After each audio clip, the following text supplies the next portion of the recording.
Good morning, America. I'm out here with some car during last night's snowstorm. As you can see right here. Hang on. As you can see right here, this car has been crashed into, so I say, some pile of snow.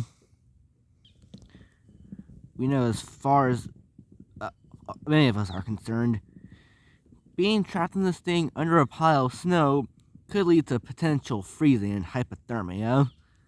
So, always remember to turn your heaters on in your cars, guys.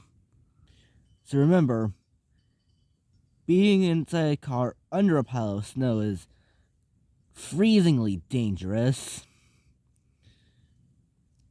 Yeah, that's always a huge no-no.